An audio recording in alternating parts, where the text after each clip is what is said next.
Bom dia, mais uma vez começando Calvinamente, nessa manhã que nós temos aqui a alegria de receber um convidado especial. Antes de apresentá-lo e passar a palavra para ele, dou as boas-vindas para o Felipe.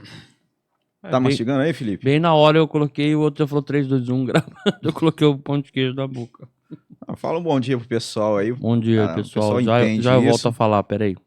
Hoje é a nossa alegria de receber professor, presbítero também, né, na segunda igreja presbiteriana de São José do Rio Preto, conhecido como Maceno. Há 45 anos. 45 anos, professor na nossa cidade, é uma pessoa que a gente tem assim, um privilégio mesmo de poder conversar sobre o tema que acaba sendo aí algo impactante dentro da história, né, e o professor, como tem um domínio, vai estar nos ajudando nisso. A gente começou na semana passada falando a respeito da reforma e hoje, mais uma vez, nós nos alegramos aqui, damos as boas-vindas para o senhor, professor, conhecido como Alemão também, a maioria dos alunos aí conhece com esse apelido, né?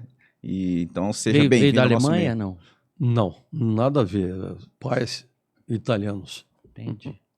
Então, professor, que Deus abençoe, seja bem-vindo, uma alegria recebê-lo. Amém. Veio da Alemanha, não, da Alemanha não veio, mas veio de moto. Anda de moto, não? Já andou de moto na vida? Não. Não? É Nem... que o nosso assunto principal aqui é moto, a gente fala sobre motocicleta. Porque não vim de moto próprio, né? Mas Entendi. Não sei nem andar de moto e não quero aprender. Vamos pular essa parte então e vamos falar Percebeu de que não vai ter não vai. Né, nada de moto. A gente tem aqui um presbítero nosso da nossa igreja, o Marcos Prisco, conhece o... Foi meu aluno. Foi seu aluno. O pai dele não deixa andar de moto. Essa é a Professor nossa... Moisés Prisco. Isso. Não Olha é que contemporâneo de... Fui contemporâneo dele. Lecionamos é mesmo? muitos anos juntos no Colégio São José. Olha só. Olha que legal. Contemporâneo. Tive o privilégio, né, de tê-lo como colega no tablado. Olha que legal, rapaz. É interessante, né? Porque assim, a gente tem a referência lá do presbítero Moisés e também tem esse contato com a igreja, né? De todo mundo conhecer. O professor Moisés é uma referência em Rio Preto, na verdade, né? Uhum. Por tudo que ele fez pela educação, na área acadêmica, na área de graduação, Unesp, né? Uhum. Então é referência não só para a igreja, mas para a cidade de Rio Preto, é uma referência. Quando eu vejo assim, como vocês, referência, nem falo de Rio Preto, falo referência no mercado. Sim. Né? Porque a gente sabe que o mercado até da educação, ele é bem disputado, os professores melhores, né? Nas escolas melhores. E a gente sabe do teu gabarito aí, pô. A gente puxou tua capivara e vimos aí do teu gabarito. Então a gente tá até com medo de começar esse podcast, falar alguma lorota aqui da história.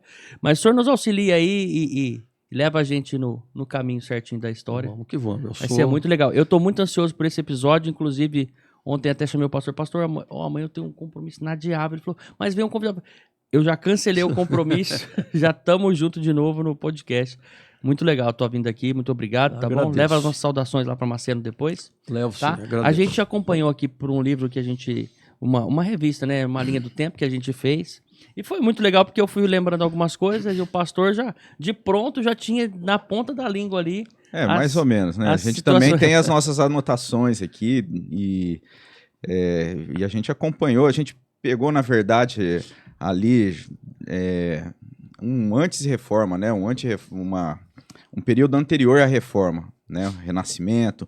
Mas a gente falando aqui, acho que seria legal até a gente trazer um pouco, né, lá para o início, talvez ali naquele período em que a igreja passa a ser oficial e talvez dali a gente seguir, né, professor? O que o senhor dúvida. acha? Vamos para frente. Tá.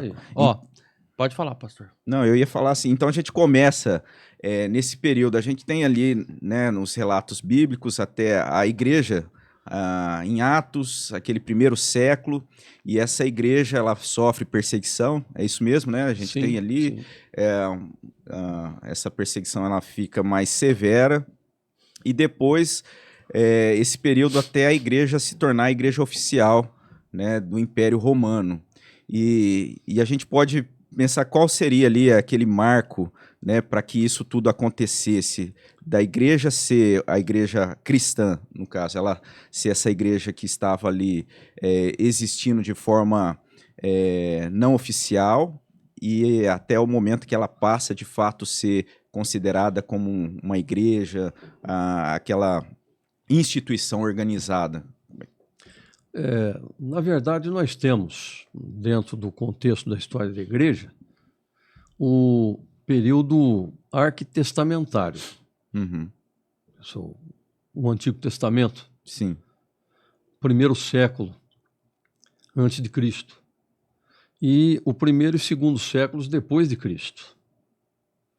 Até então, nós temos o judaísmo, que vem até Cristo, e a partir de Cristo, dentro do primeiro século, as 3 primeiras décadas, com Jesus andando aqui na Terra, começa a se definir uma nova ramagem religiosa.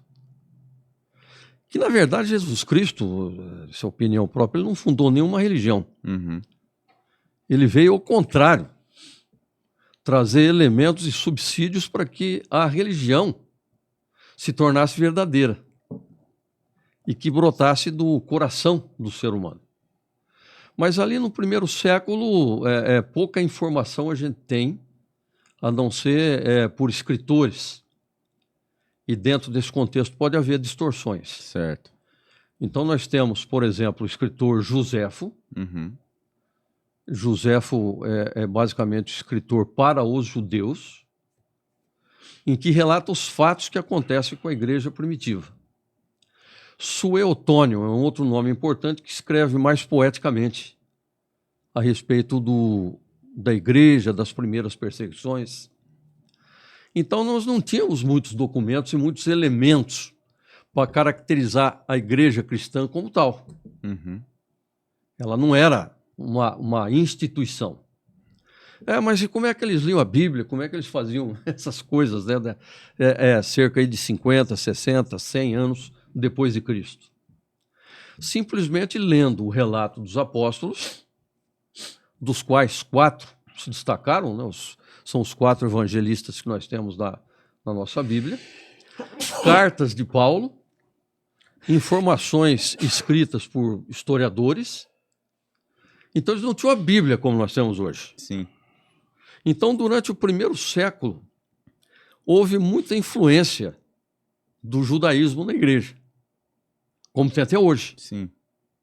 Hoje, se nós pegarmos a nossa igreja, a igreja presbiteriana do Brasil, e olharmos a parte física, o templo, aquilo é um templo judeu, com os elementos organizados ali dentro, como se fosse no antigo templo. Uhum. Então, a influência do judaísmo ela é muito grande na formação da igreja cristã que vem por aí. Agora, dentro desse primeiro século, eles utilizavam esses retalhos, além do Antigo Testamento.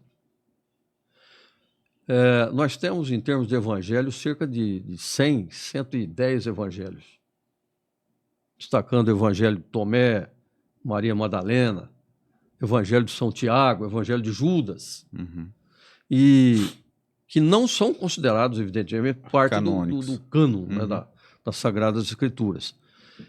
Então, esses relatos acompanhavam o pessoal na época.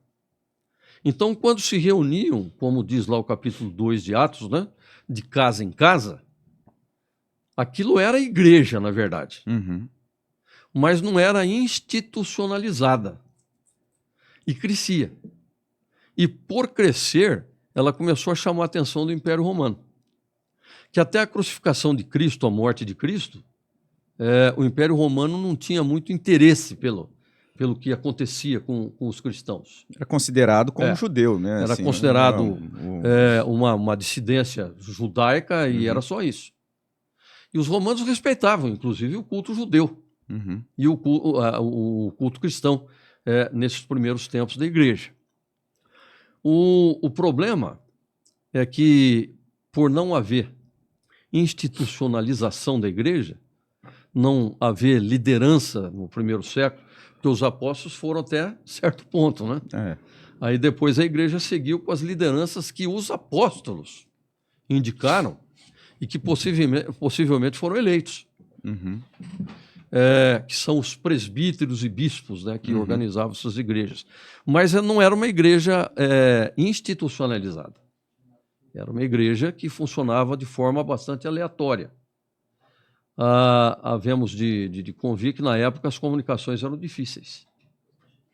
99,9% da população não sabia ler. Então, dependia do leitor. É até interessante dizer isso, que no Iêmen atual, um dos maiores índices de analfabetismo mundial, o pessoal paga o leitor para ler jornal. Então, eles se assentam... Hoje isso? Hoje. Então, eles se assentam em uma esquina e aí o leitor recebe para ler o jornal, normalmente notícia de 7 dias atrás, 10 dias atrás. Tal a taxa de analfabetismo, as pessoas não sabem ler nem escrever. Não devemos assustar, porque no Brasil quase que chega perto disso. A pessoa lê o desenho daquilo que está escrito, mas não consegue compreender o que está escrito.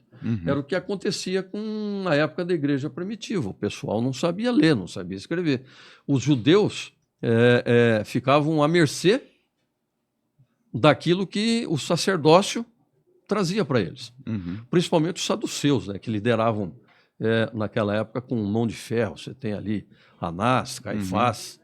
Então eles ficavam à mercê desses homens e dessas interpretações. E dos seus interesses, né? E dos interesses particulares. É o caso do Antigo Testamento. Sim. O sacerdócio levítico, que se transformou num sacerdócio político. Tanto que Cristo, ele é um sacerdote na ordem de Melquisedeque, Melquisedeque, né? No antigo hebraico. E Jesus Cristo é da ordem de Melquisedeque. Ele pulou o sacerdócio levítico e introduziu-se nesse sacerdócio levítico o profeta. Chamava atenção para os erros a que o povo de Israel estava sendo levado pela cúpula político-religiosa do sacerdócio. E quando que isso começa a ter esse formato mais institucional? Né? Vamos chegar lá. Não fica dando contexto, deixa ele na história. Não. Eu digo que quem estuda história, quem é professor de história, historiador, ele passeia na história. Porque são detalhes que às vezes assim, né, você tem aquele atrativo ali daquele momento e uma informação às vezes que passa despercebido, mas para quem tem conhecimento acaba sendo Então a gente passeia pela história. Eu não vejo a história com tempo linear. Não existe isso. Um professor meu falava isso, Eduardo, dentista. Eduardo, dentista, cabelinho. Isso, muito bom, hein? Foi meu aluno, o Eduardo. Aí, por isso a formação. Eu não vejo linearmente. Deus não é linear. Não tem como ele ser linear. Deus está acima e fora do tempo. Ele está na eternidade e não pode ser linear. Então, se você for tratar a história como uma linha, aí você tem que, didaticamente, dividi-la. Que é o que os grandes aí, mestres da história fizeram. Dividindo aí em pré-história, idade antiga, idade média, idade moderna e, atualmente, idade contemporânea. Já estão querendo introduzir uma outra idade a partir da cibernética, né? A era da informação. Estamos vivendo um período geológico chamado antropoceno, que é o período do homem, né? É o período atual. Então, a igreja ela vem caminhando a partir do Antigo Testamento e começa a se tomar forma na época neotestamentária a partir daquilo que Cristo realizou, que Cristo pregou. Uma pregação bastante simples, inclusive. Tem gente que torna altamente complexo, né, o cristianismo. E o cristianismo é algo muito simples, é algo que traz vida, é algo que traz abundância de vida, é algo que traz salvação. Coisa que os antigos judeus não tocavam muito em respeito à salvação ou o que aconteceria verdadeiramente. Dizia apenas que ia para o seio de Abraão, mas a partir daí não se colocava mais nada a respeito do que seria e de como seria.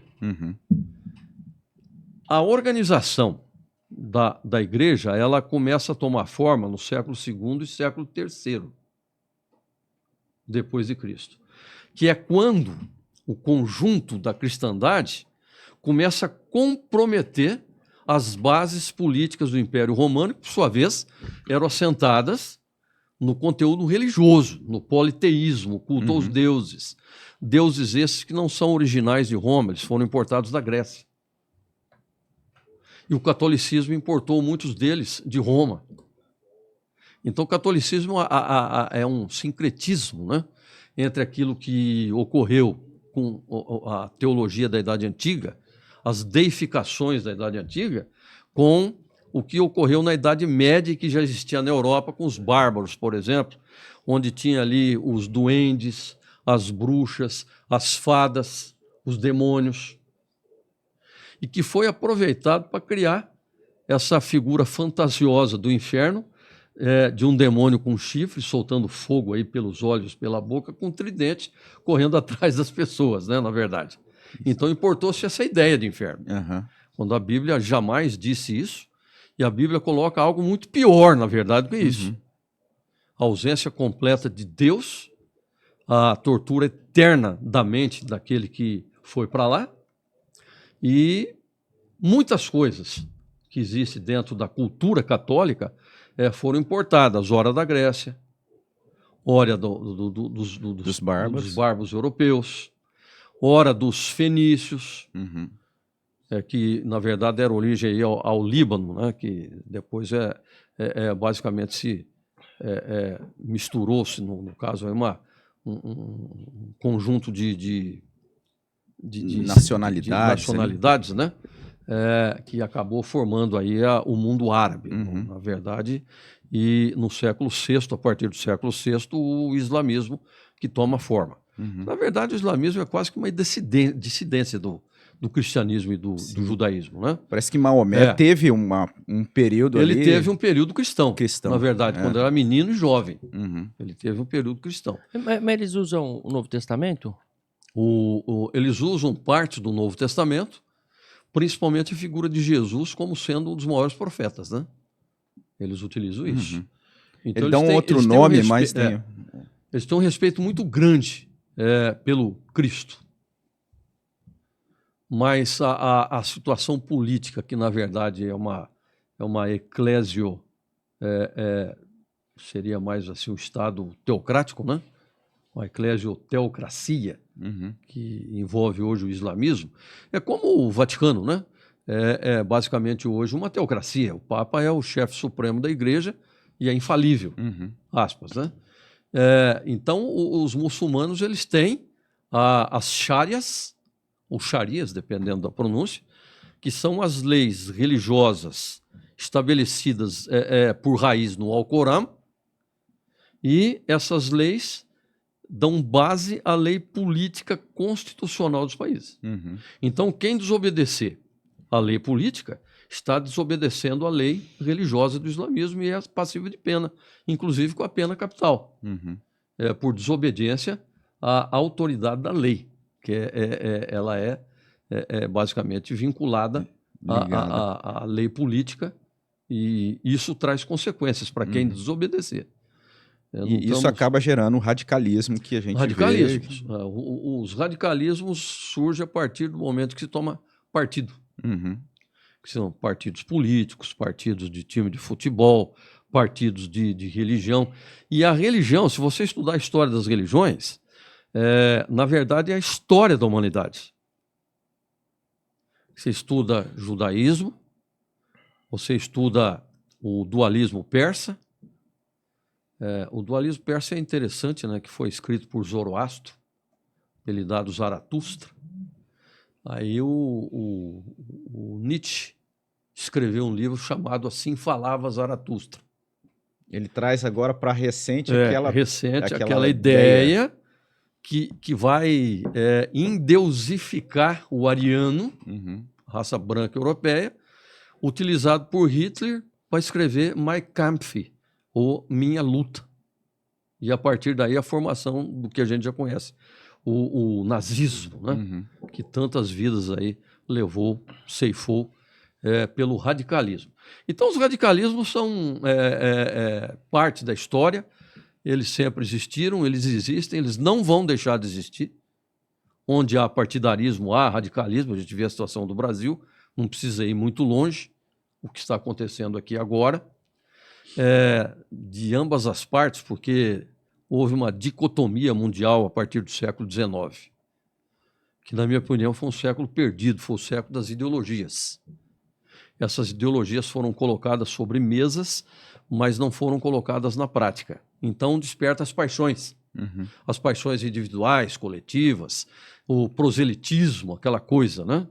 Então, o radicalismo, ele partiu para dentro da igreja. É aquelas atitudes que não são tomadas com a razão e sim com o razão, estômago, com a consciência, né? tomada com o estômago. Exatamente. Aquilo que é tomado mais com o coração emoção, do que com a ração, né? Do que com a razão. Então, nesses dois primeiros séculos, e aí nós temos narrativas, o principal narrador dessa época é Eusébio de Cesareia, século III e IV, depois de Cristo, né? A partir do momento que, retomando o que eu já tinha falado, a partir do momento em que o cristianismo compromete as raízes políticas do Império Romano e mina o Império Romano com estruturas muito diferentes em termos de religião, vamos dizer assim, o Império Romano então começa a se preocupar. E sem contar o crescimento, né? Um crescimento gigantesco. Um crescimento exponencial. Um crescimento exponencial. Porque era um modo de vida de acolhimento, onde se falava a respeito do amor, se falava a respeito da graça maravilhosa de Deus para com os seus filhos, se falava a respeito da igualdade entre seres humanos, e tem gente que cita que Jesus Cristo era comunista hoje. O comunismo surge no século XIX, não tem nada a ver com essa ideia. A ideia de igualdade seria a igualdade moral, civil e ética do cidadão. Inclusive das responsabilidades, né? Das responsabilidades de cada um, diante da sociedade em que vivia. E a partir do momento que o Império Romano começa a se preocupar com isso, acende uma luz amarela. Opa, aí tem coisa. Juntamente com o cristianismo, nós temos os rebeliões escravistas. Porque os romanos tinham mais escravos do que cidadãos romanos. Eram os capturados da guerra, né? E o número de escravos era tão grande que, volta e meia, eles precisavam assassiná-los em massa. Nossa. E isso era feito nas arenas, era público, e se dava essa tarefa aos soldados que estavam ingressando, para ver se eles tinham coragem de matar, de assassinar friamente. Treino de matar. Treino de matar. Máquina de matar, né? Seria a indústria do assassinato. E isso era feito nas arenas, feito em público, era feito nas ruas, nas praças. E os escravos começaram a se rebelar. A principal rebelião que nós temos é a rebelião de Espartacus, né? Aí no século I mesmo, da era cristã. Tem até o filme, né, com o Kirk Douglas, que foi o pioneiro, depois foi feito com o filho dele, o Michael Douglas, um remake. Um filme interessante para quem conseguir achar, é muito antigo, né? Consegui achar, assistir esse filme. Como chama? Spartacus. Spartacus é um filme. Tem um remake atual dele, mas não é igual ao antigo, né? A emoção é outra, né? Eu sou fã da película, eu gosto de película, né? Que nem o vinil. Saudosismo, né, no caso. Então, a partir da rebelião escravista, do crescimento exponencial da cristandade, da mina política que a religião cristã trouxe as raízes religiosas do Império Romano, da debilidade mental dos imperadores, que não salva um. Na verdade, eram pessoas completamente alheias, sem noção do que acontecia. Então, por que eles estavam ali? Porque precisava da figura do imperador, que era transformado aí num ícone, num ídolo, na verdade, em função de quem fazia-se o culto ao imperador. Até aquela imagem cômica, né, de Nero, quando a Roma, né, incendiada, ele na sacada lá tocando violino, tem essa Usando ideia, um né? óculos verdes, uns óculos verdes, para ver que cor que seria o fogo no filtro dos óculos verdes. Esse detalhe. E quando ele se suicidou, ele mandou vir Petrônios, o seu braço direito, tocou uma música que Petrônios fechava o ouvido, devia ser horrível. Uhum. E aí ele enfiou a espada no estômago, rasgou para cima e ainda pronunciou: que grande artista o mundo está perdendo. Que loucura. Totalmente. Inclusive O ego, né? O ego, né? Ele antes disso, gozado que uma coisa puxa a outra, a gente vai lembrando fatos, né? Uhum. Ele mandou abrir a barriga da própria mãe para ver o ambiente em que ele tinha sido formado. Ah, meu Deus. Daí o nome Cesariana, né, de César. Ah, foi ele que E fez a Nero, primeira... Nero que teve Nero teve essa ideia. Outros também tiveram essas ideias, né? Teve essa genial ideia. Daí veio o nome Cesariana, né? Que é a retirada do feto do ventre da mãe por uma cirurgia, que foi o que ele fez na época. Nossa, Calígula, por exemplo. Calígula, ele era enclausurado em 4 paredes e ele era incestuoso com a própria irmã e elevou o seu próprio cavalo, chamado Incitatus, né, a patente de cônsul geral do Império Romano. Fez um pátio de mármore cercado, ali tratava do cavalo, o cavalo era um cônsul. E o pessoal, antes de falar com Calígula, marcava audiência com o cavalo, ver se o cavalo admitia que Calígula pudesse receber quem estava solicitando a audiência. Cara, cada loucura esses caras tinham. Coisas da história. Existem outros líderes que conversam com borboletas azuis, através das quais vem a figura do seu antecessor, o qual ele idolatra como um verdadeiro Deus da sua própria dívida, da sua própria vida. Estou falando de Nicolás Maduro. Ah, sim. Que aí o Hugo Chávez vem na forma de borboleta azul, canto de pássaros e conversa com ele. Essa é nova. Essa é a história da humanidade. Né? Não, essa é nova, mas é verdade, rapaz. Eu vi isso aí esse dia, eu falei, não é possível. É o ego do cara ali, né? Sim. E o Império Romano, então, tinha essas figuras, né? E daí seguia. Como todos os impérios, né? Na verdade. Seguia essa loucura e o cristianismo borbulhando. Na verdade, quem segurou o Império Romano foi o Senado. E quem deu estrutura ao Império Romano para ser seguro pelo Senado foi a República. A República ela foi proclamada em 525 a.C. Até então era monarquia, realeza, né?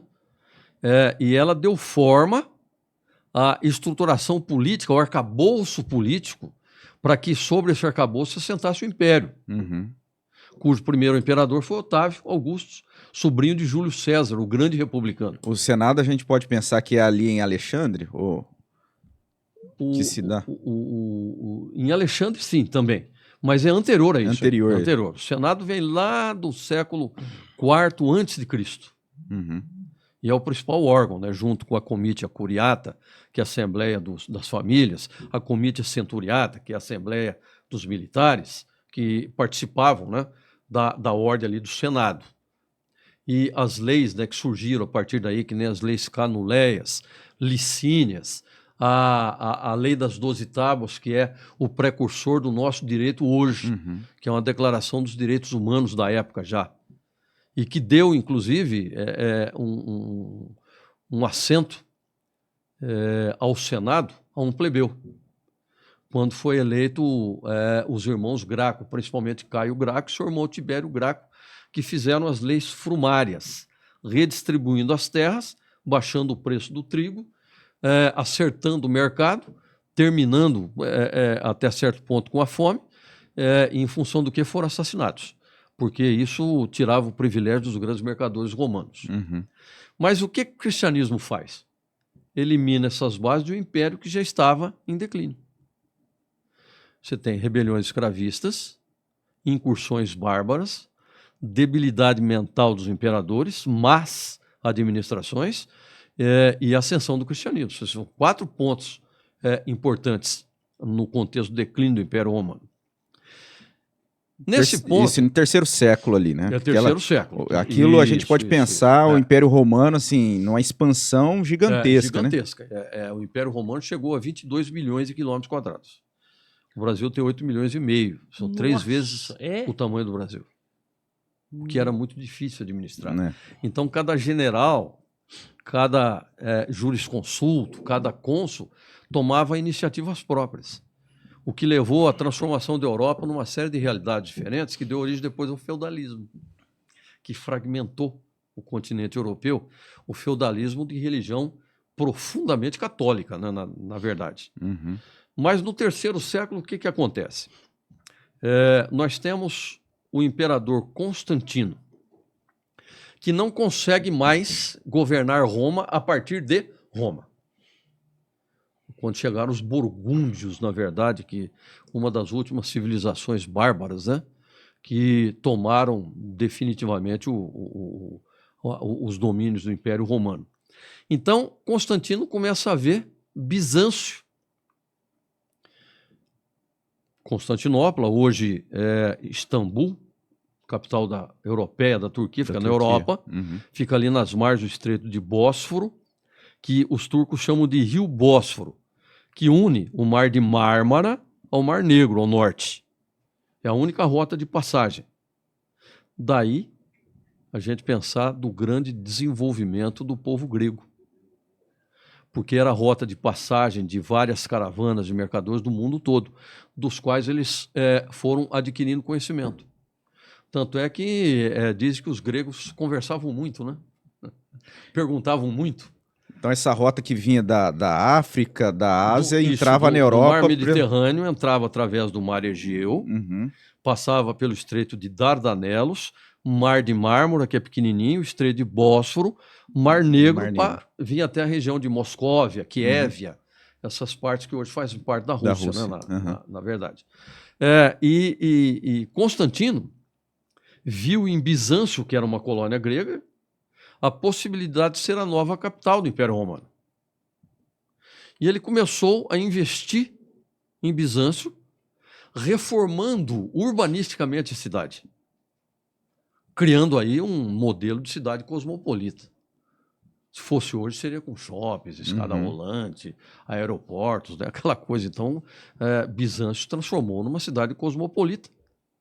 E ele se mudou para Constantinopla no século III para o IV depois de Cristo e se torna continua como imperador de Roma. Agora, como o cristianismo comprometia até esta ala do mundo oriental, na região da Península da Anatólia, Bitínia, as regiões hoje é o Turquemenistão, o Cazaquistão, o Uzbequistão, nessa região toda aí, foi uma região cristianizada, mas uma região sincretizada com os modelos da filosofia grega, que vai dar origem a um monte de heresias mais tarde. Certo. Nesse contexto, então, Constantino, ele torna Bizâncio Constantinopla, em homenagem a si mesmo, e, a partir daí, governa Roma, mas com a condição de Roma avaliar o cristianismo como uma possibilidade. Certo. Então, se não me engano, 312, foge a memória um pouquinho aqui, ele assina um édito, chamado Édito de Milão. Esse Édito de Milão foi assinado com os religiosos ali da região de Milão, da Itália, que Milão era a segunda cidade cristã depois de Roma, da Península Itálica, e nesse Édito de Milão ele dá legalidade ao cristianismo, a partir do que todos os cristãos estavam livres para exercer o seu culto. Mas isso ele fez com interesse em cooptar o cristianismo para facilitar os seus interesses políticos e expansionistas, na verdade. Agora, a partir daí, a igreja toma forma, ou começa a tomar forma, e vai até 380 praticamente, quando o sucessor Teodósio assina um outro édito, o Édito de Tessália ou de Tessalônica. Nesse édito, ele tornou oficial o cristianismo como religião do Império Romano.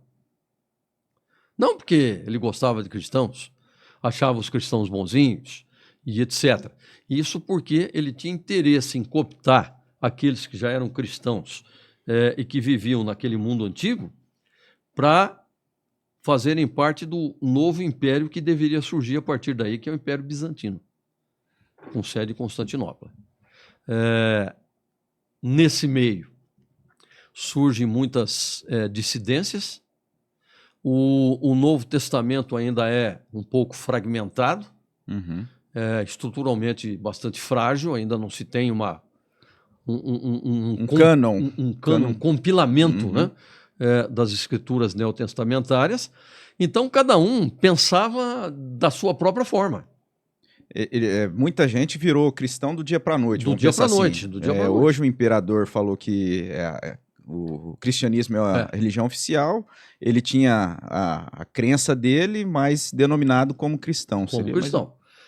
Como hoje os muçulmanos, o islamismo faz na África subsaariana, chamada de África Negra. Nessa África subsaariana nós temos o petróleo em Angola, Nigéria, que precisa de mão de obra. Então os grandes empresários e sheiks do petróleo contratam a mão de obra com a condição de se converter ao islamismo. Que coisa, né? Então eles se convertem imediatamente, é o que acontecia na época. Eles se convertiam simplesmente para poder fazer parte da cidadania que surgia a partir daí, né, no Império Romano. Então muitas dúvidas foram levantadas, muitas heresias foram formadas. Em Alexandria nós temos um bispo chamado Ário, né, famosa.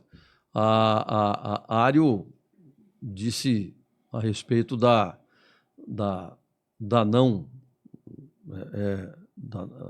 Jesus Cristo não ter as duas naturezas, né? Ele poderia ter apenas uma. Sim. E criou uma discussão chamada aí, arianismo, né, no caso. E ele tinha um fiel escudeiro chamado Eutanásio, da Capadócia. Eutanásio tem a impressão de eutanásia, né? É bom pra gente gravar até os mesmo, nomes. Porque vem os nomes e aí a gente vira história, o nome dos caras é alguma coisa, não vem nada da eutanásia dele, não. Não tem nada a ver. Talvez a gente poderia fazer aqui algum levantamento e nós mesmos extrairmos, porque ele se rebelou contra Ário. E passou, evidentemente, a defender os escritos de Eusébio de Cesareia. Eusébio de Cesareia foi convidado por Constantino para escrever uma espécie de diário de Constantino.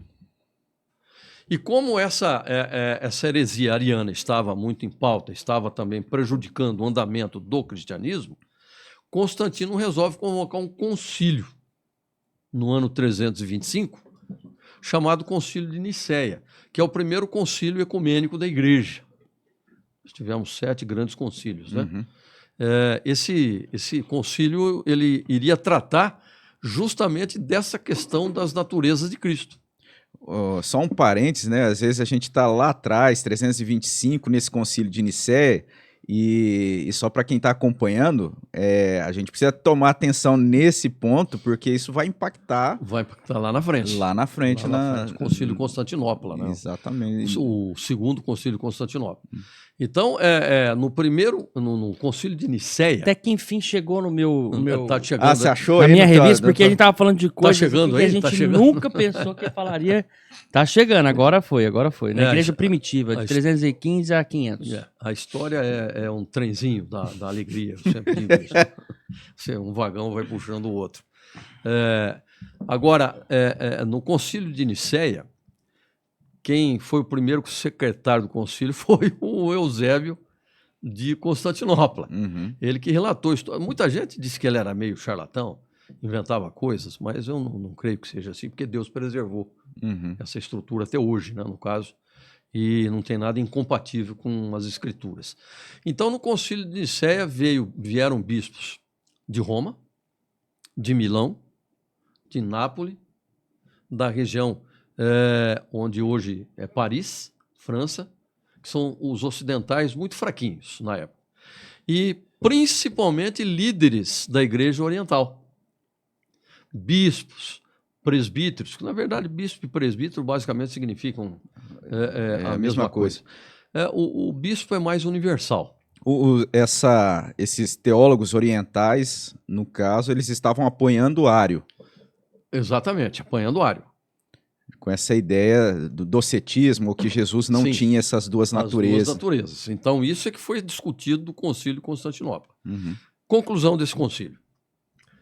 Jesus é verdadeiramente humano, verdadeiramente Deus 100%. Uhum. Os dois.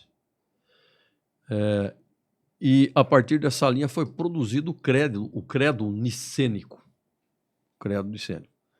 Que é basicamente igual ao nosso na sua primeira parte, mas não tratava do Espírito Santo, a não ser que criam no Espírito Santo, mas não definiam quem era o Espírito Santo, e muito menos se criava o conceito de trindade. E a igreja, a partir daí, foi andando, e a doutrina ariana continuou paralela. As resoluções do Concílio de Nicéia continuaram com a igreja, que agora se institucionaliza. Ela passa a ser uma instituição do Império Romano. Professor, é um parênteses aqui na questão desse credo, né? O senhor comentou que o credo nosso é o credo apostólico. Credo apostólico. Na nossa igreja, a gente, quando a gente tem a ceia, a gente, né, recita ele, o credo apostólico. Então ele tem mais ou menos essa formatação a partir daí. De Nicéia. O credo nicênico, na verdade, ele foi o alicerce, né, do credo apostólico. Uhum. Só que o credo apostólico ele traz viva a trindade. Sim. Coisa que o credo nicênico não fez. Ele não fez isso. Uhum. Ele apenas trouxe Jesus apontando para essas duas naturezas. Jesus e o Pai como sendo duas pessoas distintas de uma única substância, Deus de Deus, Espírito de Espírito. E mencionava o Espírito Santo no final do credo apostólico, dizendo no Espírito Santo. Em relação àquilo que eles criam no começo do credo. Né? Creio em Deus Pai. Todo-Poderoso. A minha origem católica é lá atrás. Creio eu. Tem. Deus Pai. Eles têm o credo apostólico também. Mas eu não sabia que tinha o eu. Né? Tem o eu. Eu fui coroinha. Tocador de matraca, né? Aquela matraquinha que o padre, a hora que ele levantava o sacrifício. Então eu fazia aquele termo. Até a maneira também de lidar com o credo é diferente, Sim, né? Lá diferente. Na Igreja Católica, o credo é algo que meio que uma reza ali, né? Sim, uma reza. Não nesse sentido que a gente faz, né? Que a gente expressa ele como uma doutrina de crença, né? Na verdade, a gente faz a confissão do nosso coração, daquilo que nós cremos. Não seria uma reza como a Ave Maria, embora ela exista na Bíblia. Não seria uma reza como o Padre Nosso, né? que existe dentro da Igreja Católica. Mas aos 9 para 10 anos eu comecei a frequentar a Igreja Central aqui. Ali na nossa? Na nossa igreja. Reverendo Abimael Etz Rodrigues. Depois nós tivemos outros pastores, até que chegou o reverendo Jarbas Marques Povo, que foi o que me batizou já na época Igreja de Maceno, né, no caso. Então, desde praticamente aí os 9 anos, eu sou presbiteriano, de confissão presbiteriana. A igreja que eu amo, é a igreja que me dá substância e valores e princípios dos quais eu não abandono e não negocio. Que privilégio, não? Desde os 9 anos? Desde os 9 anos, praticamente. 9 anos. Eu ia de companhia com a minha tia. Naquela época não tinham carros, né? Então a gente andava a pé. Eu fazia companhia para ela ir até a igreja. A família do senhor tem um parentesco com a família do seu Paulo de Carvalho? Assim? Da minha mulher, sim. A Helenice, minha esposa, é sobrinha Paulo de Carvalho, dele. que é o pai de Gilmar? Isso. Ele é sogro do Gilmar, pai da a Célia. esposa do Gilmar. Pai da Célia, né? Ou do Léo. Do Gilmar. E nesse contexto, então, essas heresias, elas seguem paralelas à Igreja Católica, que foi se contaminando com costumes. Então foi abrindo um grande leque de costumes, deixando a linha do cristianismo como se fosse uma linha tênue no meio de um leque de dissidências, De várias crenças. de várias A crenças. oficial, então, cria em Jesus como 100%, 100% Deus, homem, 100% homem. E aí, Isso várias... vai ser reafirmado no segundo. O Concílio. Concílio de Calcedônia, na verdade, reafirma Uhum, o Concílio de Nicéia, mas no segundo Concílio de Constantinopla reafirma-se a Trindade, ou afirma-se a Trindade. Aí entra e no Espírito Santo como pessoa, Deus de Deus, Espírito de Espírito, uhum. como Deus. No Concílio de Nicéia, a gente já tem a divisão da Igreja Oriental da Ocidental ou não? Não. Isso só vai ocorrer em 1054, muito tempo depois. Você vê como é que as heresias andaram paralelamente. Os gregos, que influenciaram a formação do cristianismo oriental, se gabavam de terem a cultura do mundo nas mãos, de serem aí os arautos, né, do cristianismo a partir daí, no qual forma-se a igreja oriental.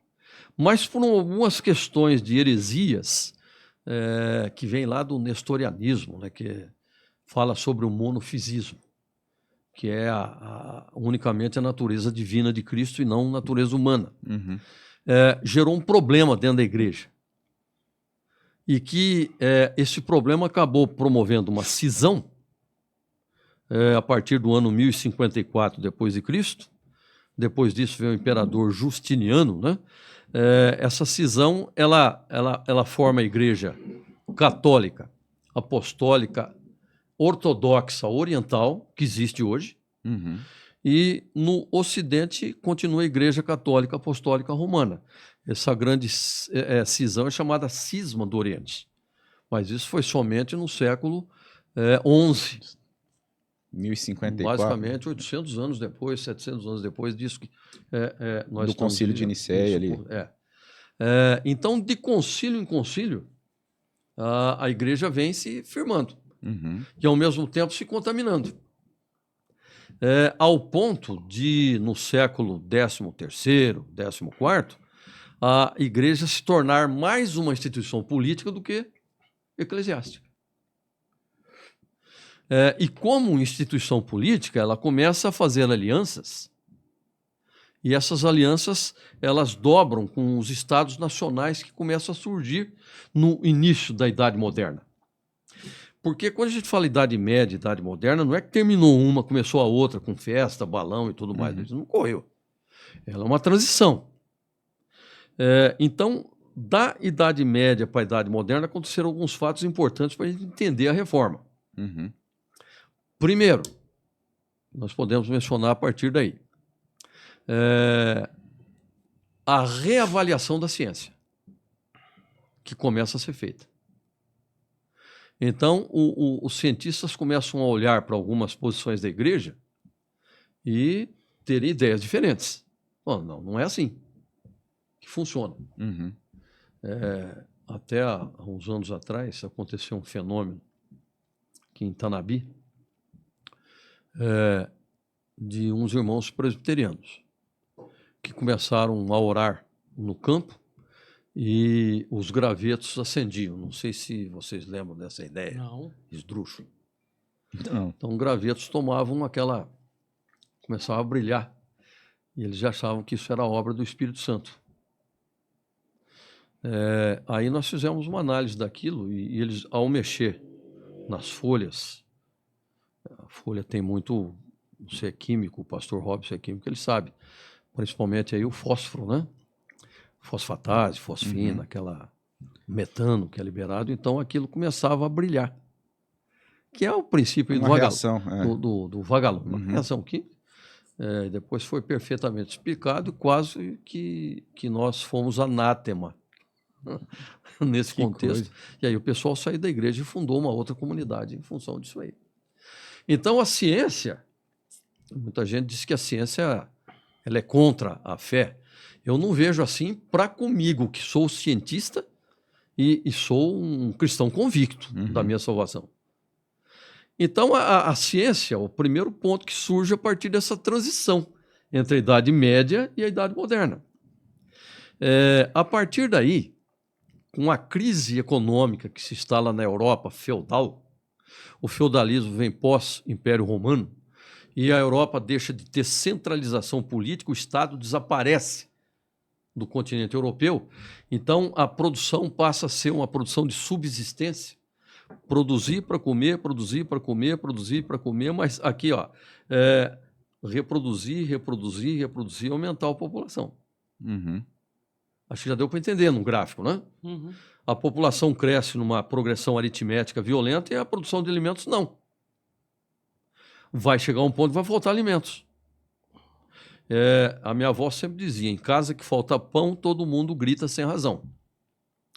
Então começou a haver uma série de revoluções no contexto do continente europeu, uma série de pestes, né? Entre elas, até ele tinha citado aqui Peste negra. A peste negra, né? Que foi trazida da China por alguns mercadores que saíram dessa crise europeia e tentam buscar em outras regiões do mundo alternativas para que essas crises fossem amenizadas, no caso.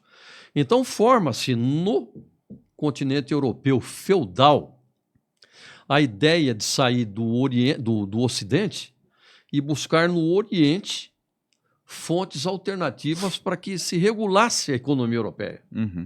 E que se revigorasse a economia europeia, restaurando, revitalizando o que era no Império Romano, que era a economia mercantil, era a economia capitalista, podemos dizer assim, embora não se falava na época capitalismo. Então, o que vai acontecer? A igreja vai participar disso, é lógico, que ela vê um ponto interessante aí. Buscar riquezas no Oriente, por que não? Tem ali a Rota da Seda, né? Que vem até Constantinopla, que vai até Alexandria, que vai até o Cairo, que vai até Jerusalém, que vai a Antioquia, onde se pode comprar essas coisas trazidas da China. Até eu brinco com os alunos, né? Caneta Bic, etc. Na época era a porcelana, a seda, essências, perfumarias, condimentos, né? Que os europeus, pela formosura desses produtos que eram consumidos pelos europeus e constantinopolenses, chamavam de especiarias. É quem diga que desde aquela época, né, os chineses já tinham aquele olhar de conquistar ali, conquistar de ter o Ocidente. O Ocidente. Esse ideal vem até hoje, porque a cultura chinesa pouco se modificou. A gente percebe época. Que o pessoal não tem pressa, né? Não tem. Eles trabalham com a paciência oriental. A longo prazo ali, né? O resultado deles. A igreja, para participar de tudo isso, o que ela faz através de um papa chamado Urbano II, que convoca um concílio na cidade de Clermont, divisa com a França e a Suíça, chamado Concílio de Clermont, claro, onde é organizado o sistema de cruzadas. Aí você já sabe o que vai acontecer a partir daí. Os cruzados eram expedicionários que saíam do Ocidente rumo ao Oriente para... Então, o interesse não era guardar os peregrinos, não? Nessa rota? Não. Era ver o que podia ter de interessante lá para trazer para cá, em termos econômicos. Agora, qual era a maquiagem? Aí é que entra a maquiagem da coisa, né? A piedade. Restituir a fé cristã aos pagãos, que estavam tomando conta de Jerusalém, cidade santa, né? Estavam em todo o Oriente, pelas terras santas onde Cristo passou. E no Concílio de Clermont pregou-se a ideia de transmiti-la ao povo, que deveria ser recrutado para as expedições, né, no caso. Pagãos estão tomando conta da Terra Santa. E Deus está irado com vocês, por isso que traz peste e fome. Então vamos lá libertar o Santo Sepulcro. E é justamente essa é a maquiagem das cruzadas, que na verdade foram 9 expedições cruzadas. A principal delas foi a quarta cruzada, aqui é um resumo rápido que eu estou fazendo, que atingiu a cidade de Constantinopla. E a hora que eles chegaram, opa, é com nós. É aqui que a gente deve permanecer. E ali foi fundado o primeiro Império Latino Cristão, numa consonância entre cruzados e Constantinopla. o pessoal de Constantinopla. Que era daquela dissidência do cristianismo ortodoxo, o cristianismo ortodoxo. que era mais voltado à doutrina ariana. Tiveram aquele... E algumas heresias que vêm da Grécia, né? Da filosofia grega. Entra aí o estoicismo, o epicurismo, né? Que contamina toda a filosofia cristã, porque o cristianismo tem a sua boa parte de filosofia. E é essa filosofia que atrai os conhecimentos gregos e que paganizou, de certa forma, a Igreja Oriental. Mas em Constantinopla, em contato com aquilo que eu falei, que os chineses traziam o quê? Especiarias. Então isso começou a ser introduzido na Europa Ocidental. Montaram-se as feiras para venda de produtos orientais, venda de cravo, canela, noz moscada, 25 de março. Tipo 25 de março. A feira daquela época é a mesma feira de hoje, né, no caso. Existia o escambau, que é uma mesa como essa, onde se expunham as mercadorias. Inclusive, lá em Portugal, quando você quer tirar um sujeito da sua vida, você manda ele para o escambau, que é justamente colocá-lo à venda em um giral. Olha só. Na mesa, né? Eu já tinha escutado essa expressão. Sabia que vinha daí, não. Eu acho que falhou aqui. Melhorou? Não, esse canal aqui que está sem. Se quiser tirar também, tiver já melhor, costumou pode ficar tirar, perto. né? Acho que eu vou tirar. Eu também. Fica melhor assim, a gente ouve ao Aí, vivo. ó. Então, sem contar que começa a esquentar a orelha. Então, o que acontecia com as mercadorias? Elas eram expostas, o pessoal da Europa adquiria. Então, houve a necessidade de se criar uma moeda. Então, ao tempo que os mercadores realizavam o comércio, nasceu a moeda. Começou a haver a monetarização do comércio que não havia no feudalismo. E aí a pessoa, em vez de ficar de olho na mercadoria, começou a ficar de olho no quê? No dinheiro. Na moeda. No dinheiro. Que eram ciclos de prata, barras de ouro, etc. Depois elas passaram a ser cunhadas com as fins de cada região. Então o comércio passou a ser monetarizado. Economia monetarizada. Antes disso, ela era amonetarizada. Não havia circulação de moedas. Os produtores da Europa Ocidental, os agricultores, começaram a ver que era uma boa pedida para negociar os seus produtos nas feiras.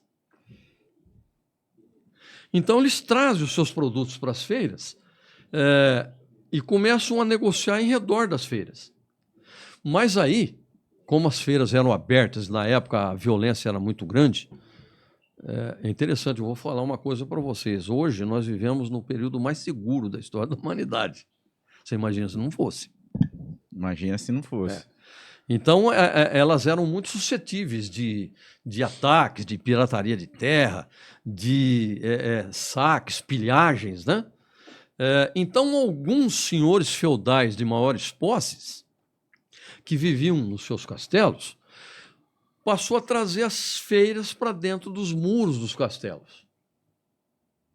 Essas feiras dentro dos muros dos castelos passaram a se chamar burgos.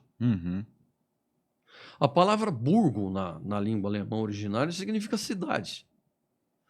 Então nós temos o renascimento urbano na Europa Ocidental, que durante o feudalismo é a Europa rural. Houve a ruralização completa da Europa. E tem ligação com o nome do Papa Urbano? Será? Vem da palavra antiga, urbium, do latim, que é cidade. Cidade também. Que vem da palavra poli, ou polis, do grego. E polis vem de outras ramificações. Foi pegar e aí no alemão chegou burgo. Burgo. É interessante, né? Aí surgem os burgeres. Burger é comida da cidade. Comida Hannes. Hannes Burgert. Hamburgo, né? Hambúrguer. Olha aí. É interessante. Não tinha feito essa Food, ligação. sim, A burguesia tem ligação com hambúrguer, então, de forma. Faz sentido. Aí é que você pegou burguesia. Uhum. Os mercadores dentro dos burgos passam a chamar Burgueses. burgueses. Então nós temos aí, ó, o renascimento do comércio, a monetarização do Ocidente Europeu e o surgimento da burguesia, que é uma classe que vai interpor-se entre a nobreza e as classes mais baixas de servos, os vilões que andavam na época, camponeses, escravos, né? Então surge a burguesia que vai deter nas suas mãos o quê? O mercado. O dinheiro. O dinheiro. O mercado, né? Então, esse é o surgimento da burguesia. Agora, os senhores feudais não deixam por menos. Aqueles que deram abrigo ao comércio. Os camponeses continuam a comercializar os seus produtos ao redor dos burgos. A cidade começa a crescer de forma aleatória. Doenças, falta de higiene, fossos, esgoto a céu aberto, daí as moléstias que vai ocorrer, evidentemente, além da peste negra no continente europeu. Não havia muita disponibilidade de água para banho. Aliás, o continente europeu, agora sim, com as represas, os represamentos, tem bastante água. Mas os rios não são caudalosos no continente europeu. Você tem ali o Danúbio, o Reno, o Ródano, Pó, Tâmisa, né? Que são rios de pequeno curso. Então a água é extremamente aproveitada. Então os banhos eram semanais. Né? Até hoje o pessoal fala tomar banho de sábado. Nos sábados. Né? Então esses senhores feudais passam a cooptar os principais burgueses e fazer aliança com eles. Então houve nesse contexto aí, você pegar o século 13º, 14º, a aliança burguesia, nobreza. O nobre, o senhor feudal nobre de maior capacidade é chamado de rei. Então ele passa a reinar no seu feudo, ele é o rei daquela cidade. É como nas cidades antigas, se pegar, por exemplo, a Fenícia, não tinha cidade, não tinha o país, eram cidades-estados. Cada cidade tinha a sua própria estrutura política. A Grécia, nunca houve um país chamado Grécia. Existe a Grécia hoje, né? Mas nunca houve a Grécia na época. Houve a civilização grega. Cada cidade, se pegar aí Atenas, não era a capital, era a principal cidade. Esparta, Éfeso, Esmirna, Tessalônica, e aí vai, são as cidades-estados. Cada uma tinha o seu próprio rei. Então, esses reis que cooptaram esses burgueses de alta capacidade econômica passam a se chamar reis e os seus castelos passam a se chamar palácios. Os palácios do rei. Então a burguesia começa a fornecer sustentação econômica ao rei. O rei passa a cobrar taxas e impostos. Então, dentro do burgo, começa a se organizar legalmente uma estrutura político-administrativa. E a igreja? A igreja continua tomando partido disso, explorando ora a burguesia, ora a nobreza. E começa a se enriquecer. Começa a ser dona de terras. Começa a comprar. E, para manter a sua posição, ela entra com medo nos fiéis. Se não fizer isso, vai para esse inferno aqui. Se não fizer aquilo, vai para esse inferno aqui. E já utilizando também daquela mitologia que existia Exatamente, do Oriente. Do Oriente e no próprio Ocidente. Eles tinham muito medo de bruxa, de duende, de demônio, essas coisas. Então a igreja aproveitava isso por interesse próprio. De vez em quando levantava lá e já queimava umas bruxas também. Caça às bruxas, né? Duende, acho que nunca foi visto. Não sei, a Xuxa parece que viu aos pés da cama, né? Mas na época não se via duendes como hoje. Hoje as pessoas aí veem não só duendes, mas muitas outras coisas a partir aí dos entorpecentes, né? Substâncias, né? Que já existia também naquela época. Naquela época existia muito. O álcool, principalmente, é uma droga lícita, mas milenar. É uma droga milenar. Então, da aliança entre o rei e a burguesia e da organização estrutural político-administrativa que tem que ser feita para administrar tudo isso, surge o quê? O Estado, que não existia na Europa feudal. Ele existiu em Roma, mas na Europa feudal houve a fragmentação, a desterritorialização do Estado. Agora não. Agora centraliza-se o poder e o rei passa a ser o chefe de Estado e chefe de governo, cobrando impostos da burguesia e tendo que pagar altas taxas para a igreja consentir que parte das suas terras fossem cooptadas também pelo Estado. E o Império Romano, politicamente, nesse período, já não tinha... Basicamente, ele Desaparece. Ele forneceu reestruturação apenas já na Idade Média, para você pegar aí dos bárbaros para os francos, principalmente com Carlos Magno, que é considerado o primeiro imperador romano do Ocidente. Mas ele não teve força para governar, para impor. Então ele fragmentou o império, daí o feudalismo, a parte fragmentou, distribuindo aos seus generais, e cada uma dessas províncias eram visitadas periodicamente pelos Domiti Domini, que iria lá para julgar e trazer relatórios. Mas cada general tornou-se independente, um feudo, e a partir daí desapareceu a Roma territorialmente. Claro, para ver o Estado, você tem que ocupar o território. Sim. Coisa, por exemplo, que no Brasil eu não vejo como estudante acontecer. Não se está ocupando o território. É muita área, né? É muita área que não se está ocupando, mas não precisamos ficar com medo de invasões aqui, porque invadir um país do tamanho do Brasil é praticamente impossível, isso não existe. É muito grande, né? São 7 mil quilômetros de litoral e 9 mil quilômetros de fronteiras terrestres. Não existe capacidade mundial para invadir isso aí.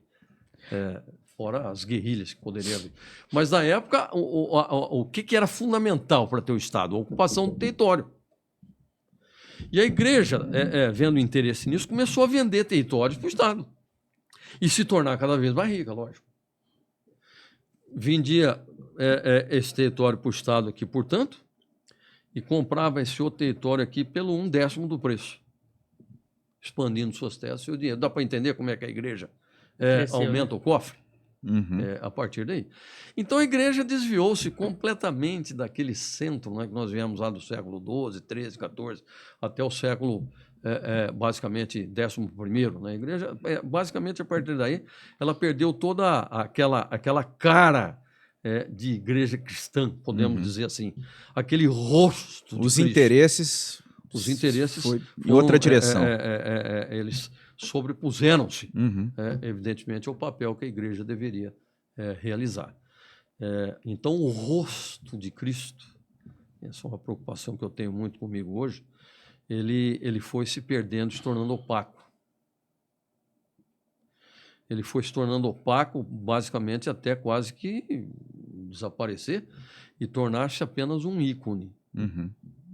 Esse ícone foi muito bem retratado no Renascimento por aquele homem de cabelos louros, acastanhados, olhos azuis, barba bem feita, quer dizer, um ídolo, né? Para que a igreja pudesse reconhecê-lo como Cristo. Na verdade, a gente não sabe qual era a fisionomia, muito menos aí a estatura, nada disso é relatado para a gente, a não ser alguns historiadores, pegar Joséfo, pegar Suetônio, alguma coisa, eles escreveram a respeito de Cristo, mas não com relação à estrutura física fisionômica, com relação à bondade e às realizações miraculosas de Cristo. Existem alguns pequenos relatos ali. Mas, nesse contexto, no século XIII para o século XIV, surge um burburinho na Inglaterra, liderado por John Huss. Eu até sou bastante fã desse cara.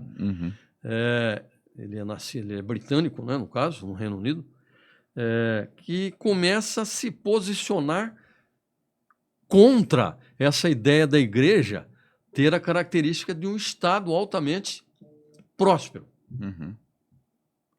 e a exploração que a igreja fazia em relação à pobreza e em relação ao Estado que existia. Tanto é que a igreja ela era conectada à França. A França é um Estado católico que surgiu. A Inglaterra é um Estado católico, em princípio. E é nesse ambiente que surgem esses nomes. John Huss, por exemplo. Antes dele, John Wycliffe, né? E John Wycliffe, que adotava a mesma postura os dois, basicamente, em conjunto, né? A ideia era a mesma.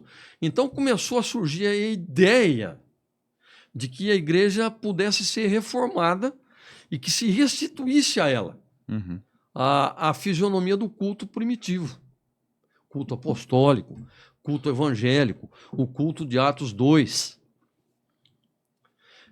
Dar à igreja uma nova forma institucional,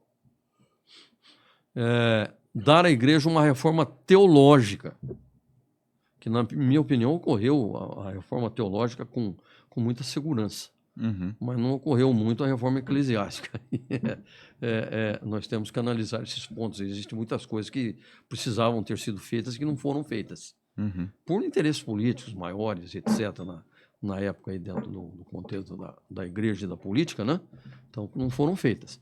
Mas esses nomes começam a suscitar a pulguinha atrás da orelha. A ideia de uma mudança. De uma mudança que envolveram muitos líderes piedosos, no caso, e que começaram a observar com um olho mais clínico. Professor, é bom a gente, até assim, a gente descreve esse cenário da igreja, né, como um cenário de afastamento que a gente vê pela maneira como ela lidava. Sim. Mas Deus sempre tinha aqueles remanescentes, né? E, inclusive a gente poder falar Deus dessas manteve, figuras é porque, de certa forma, de uma forma geral, a igreja ela tinha essa direção errada, né? Em outros interesses. Mas no meio dessa igreja, ainda assim, a gente pode citar lá Agostinho, que teve todo esse período, Tomás Aquino, né? Foram Francisco pessoas... de Assis também, que foi um Francisco de importante pai da Assis. igreja. Hoje ele é santo, né? Assim como os outros, né, no caso. Mas a igreja desses séculos, olha quanta coisa que tem que ver nesse contexto aí, do século XIII até o século XVI, que chega a reforma. A igreja, ela não só tinha adotado deuses do Império Romano e figuras espirituais da própria civilização bárbara, assim como alguns cristãos menos avisados começaram a fazer os seus cultos nos cemitérios, e dentro desses cemitérios supostamente atribuírem milagres a alguns que estavam em algumas catacumbas. Por que não beatificá-los? E por que não torná-los sagrados? Quer dizer, canonizados. Aí foi uma festa. Não podia falar mais? A igreja, ela se encheu de santos, né? Pessoas que eram canonizadas, aproveitando-se para que cada santo trouxesse a peregrinação em si, criando-se a ideia de devoto do santo, e essa peregrinação trouxesse o quê? Dinheiro. Não é isso que se faz hoje? Nós temos peregrinações a Meca, Aparecida do Norte, aos... Belém, né? Acho que tem aquela maior encontro que... Ao Castor. Aqui com a gente, aqui, Castores, nós temos aí os grandes eventos do bispo da Igreja Universal do Reino de Deus, né, as peregrinações, aquela coisa toda que se faz. Várias peregrinações se faz a Jerusalém, né? Excursões. E isso confunde, de certa forma, a cabeça das pessoas. Mas isso foi um grande filão dentro da igreja. A canonização. Por que recentemente foi canonizada aqui a Madre... Fugiu o nome, gente. Não é de Teresa de Calcutá, não. Aqui do Nordeste brasileiro. Aqui. Eu lembro. Ela chama... Já eu lembro. A Madre... Dulce, não é? A Irmã Dulce. Irmã Dulce. Isso. Por que ela foi beatificada, né? Chegando a ponto de ser aí canonizada pelo Papa Francisco. Primeira, alguma coisa assim, não foi? É a primeira. É. O Anchieta não conseguiram a canonização perfeita dele até hoje. Depois daqui a pouquinho eu falo por que é isso ocorreu. Mas por que Irmanduz? Porque o catolicismo, ao se enfraquecer no Brasil, precisava de adeptos e mais adeptos. E no Nordeste é um prato cheio para se trazer o fiel à comunhão através das peregrinações. E por que não tirar um dinheirinho aqui e acolá vendendo coisas, escapulários, santinhos, relicários, essas coisas aí que a igreja criou para poder se manter. E é contra isso que esse pessoal da época, que o pastor Robson disse, que Deus preservou-os. E eu tenho absoluta convicção de que essa é uma verdade absoluta, para que a sua palavra chegasse até nós. E chegou. Eu confio absolutamente naquilo que está escrito, sem distorções. Existem aí papos de teólogos, eu não sou teólogo, não vou, evidentemente, entrar em assunto que eu não conheço, de que houve distorções, de que há contradições, de que há isso, que é aquilo. Eu, sinceramente, não percebo pela minha fé na realidade da Escritura tais coisas. E eu prego a Bíblia como única, exclusiva, absoluta regra de fé e prática para mim e como a igreja presbiteriana prega. Sola Escritura. Que é um dos pontos lá do solas do Calvino. Né? Agora, esses líderes, no conteúdo europeu propriamente dito, que começam a dar ouvidos a esses ventos de necessidade reformista, a gente vê surgir em Wittenberg um monge agostiniano. Agostiniano é uma ordem clerical da Igreja Católica. A Igreja Católica tem mais de 100 ordens, né? Franciscanos, agostinianos, dominicanos, e aí vai, são carmelitas, né? Jesuítas, até o Papa aí é jesuíta. Esse monge agostiniano de Martim Vaz Lutero começa a ideificar uma possibilidade de restituição do culto genuíno, do culto genuíno da igreja. Isso coincide quando o Papa Leão X, aí nós já estamos no século, basicamente, 15 para 16, quando o Papa Leão X, né, século 15 ainda, ele manda um cara chamado Tetzel, que também era agostiniano, em Wittenberg. Porque Wittenberg é o Sacro Império Romano Germânico, é a Alemanha hoje. Né? Pregar uma invenção genial chamada indulgência. O que é a indulgência? Ela existe até hoje. A indulgência é a possibilidade de se remir de algum pecado mediante pagamento em dinheiro para a igreja. Existem as indulgências menores, que são penitências que a igreja passa. Existem indulgências maiores, que são dinheiro o aporte financeiro. de dinheiro financeiro para se comprar uma remissão. A igreja diz que hoje não existe mais esse modelo, mas existe, por exemplo, na cobrança de um matrimônio, na cobrança de uma missa de 7º dia, e assim por diante. Então, paga-se para um indulto de quem está sendo aí batizado, por exemplo, ou daquele que foi para o purgatório e que necessita da missa de 7º dia para uma remissão e possível ascensão aos céus. Então, veja a partir daí que você puxa que foi criado. Primeiro, confissão auricular. Quer dizer, o sacerdote se coloca e ouve a confissão do fiel. E a partir daí ele determina a penitência ou a indulgência. Segundo, purgatório. Para haver a necessidade, evidentemente, da indulgência. Né?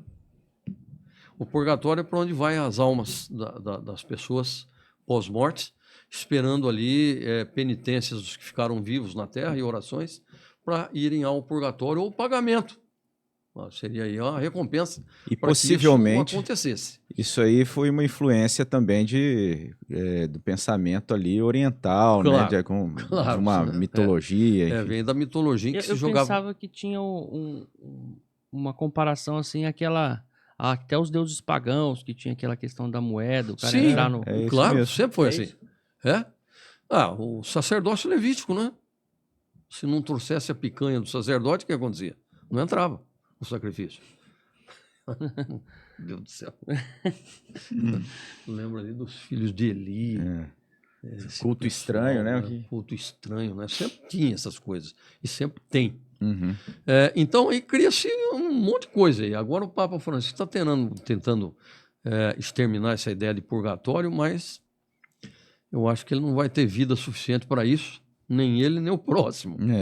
Porque a coisa é arraigada de tal forma na parte espiritual da sociedade que você não tira. Não é só cultural, é espiritual ali, né? Espiritual. Algumas coisas Profundamente espiritual. Você não consegue retirar. É difícil. É como você convencer a vovozinha sobre aquele chazinho, sobre aquela água que se coloca em cima da televisão para ser beatificada ou abençoada. Eu não digo isso somente como crítica à Igreja Católica, porque a Igreja Evangélica faz isso também. Faz. Então, isso é basicamente um costume, né? que se leva. Agora, essas práticas, né? Chamaram a atenção desses homens piedosos da Europa que começa com a pulga atrás da orelha e olhar para a necessidade de, peraí, não é assim. As escrituras, que naquela época já estavam performadas, né? Uhum. Não existia ainda, só no Concílio de Trento que vai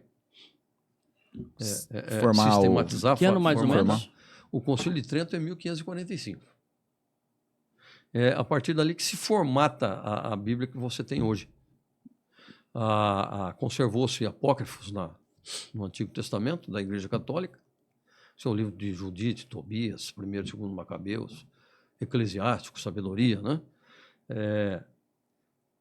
Existe também um livro, uns que não estão nem como apócrifos, mas tem um livro de Enoque, Ascensão de Moisés, Ascensão de Isaías. Esses livros, só uma dúvida minha, são considerados apócrifos porque não são... Não são reconhecidos como inspirados por Espírito Deus. Santo, e, portanto, não são canônicos sagrados, né?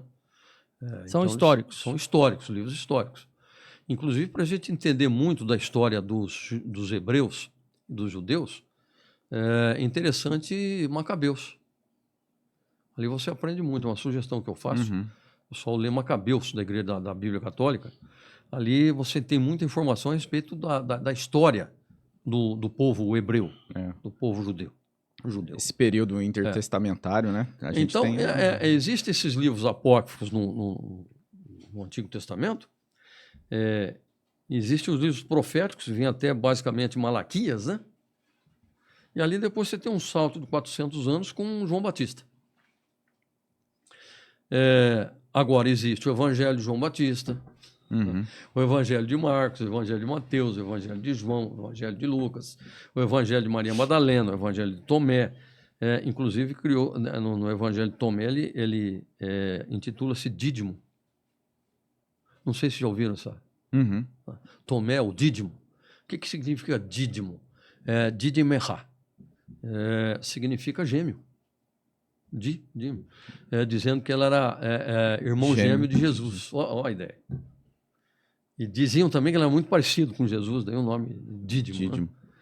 Mas, assim, a gente tem alguns livros desses apócrifos que têm uma certa veracidade histórica, valor, tem.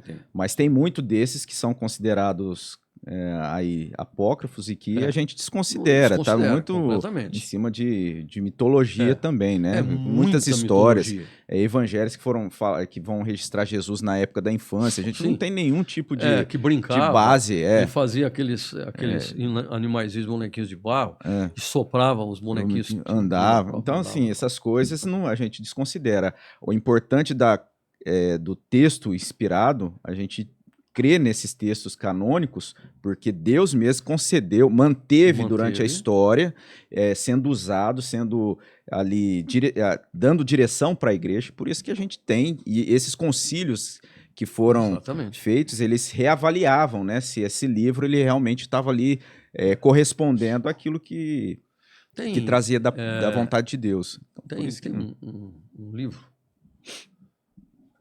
ele é recente, deixa eu ver se me recordo que o autor chama-se Os Concílios da Igreja. Uhum. Fininho. Assim, eu recomendaria, eu não me lembro aqui a editora. Uma editora. No Google, se der um Google, deve-se achar.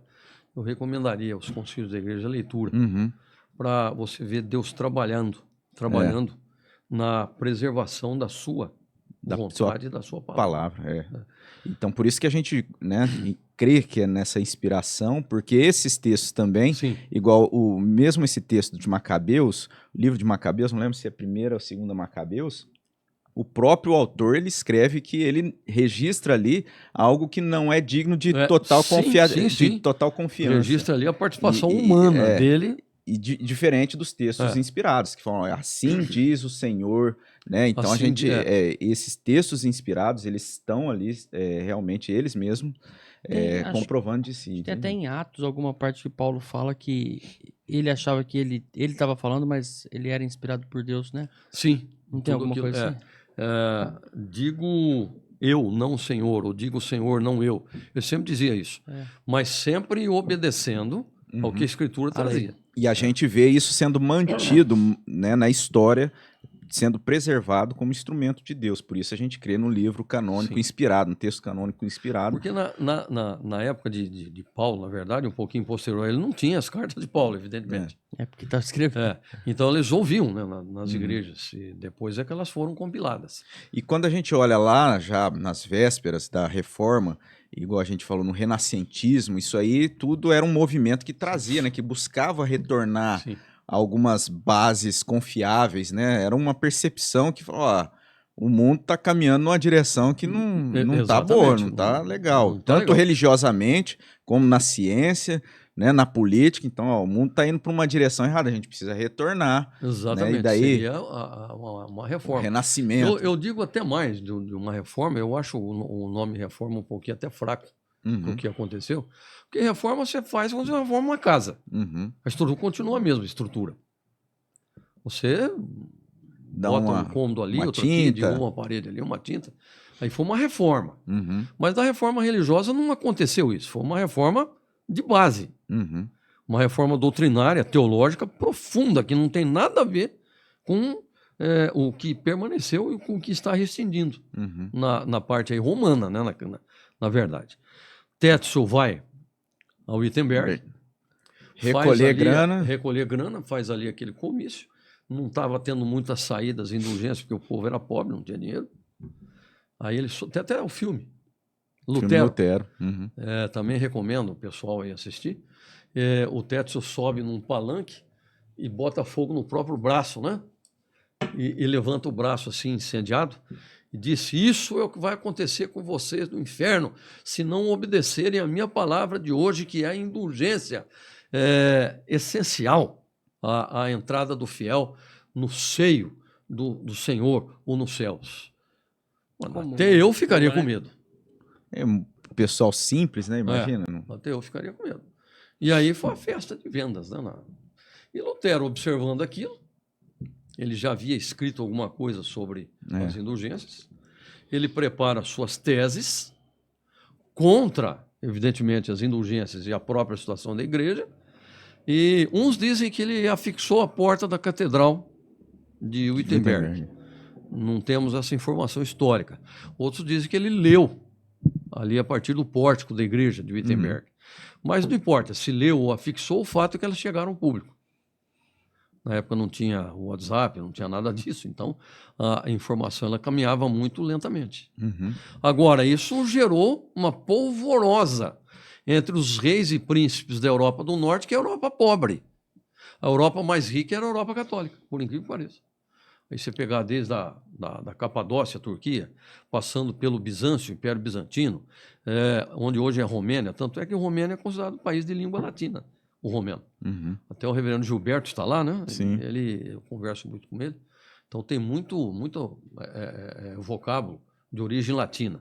Aí vem para a Itália, França, a Península Ibérica, que foi uma potência, e o pessoal do norte ali, do Sacro Império Romano Germânico. Foi muitos anos, né, arrecadando ali aquela dinheiro, região. Exatamente. Era um pessoal pobre, e os reis e príncipes viram aí uma possibilidade de dar uma reviravolta Desvincular daquela situação, na né? situação política da Europa do Norte. O que, de certa forma, veio a dar uma estilingada, por assim dizer, na reforma religiosa. Na reforma religiosa. E Deus providenciou justamente esses fatos, né? Professor, só assim, semana passada eu destaquei um texto lá da Carta aos Gálatas, né, que a gente tem ali a plenitude do tempo, né? Sim. Paulo escrevendo que Jesus nasce na plenitude do tempo, e aí eu fiz essa ligação também com relação a esse período histórico, econômico, né, da região, e o senhor colocou que não tinha WhatsApp, mas também a gente teve ali a questão da prensa que potencializou nessa questão toda. Século XIV, a prensa. Os interesses, né, como a gente está vendo aí, político, falou assim, ó, essa reforma, essa ideia nova aí parece ser algo que vai trazer benefício. Deus providenciou Gutenberg, que providenciou a imprensa. Com aqueles tipos móveis, porque antes disso era tudo copiado à mão. Tinta, né, caneta, tinteiro. Isso veio dar uma estilingada, um impulso muito grande à leitura da Bíblia na Europa do Norte.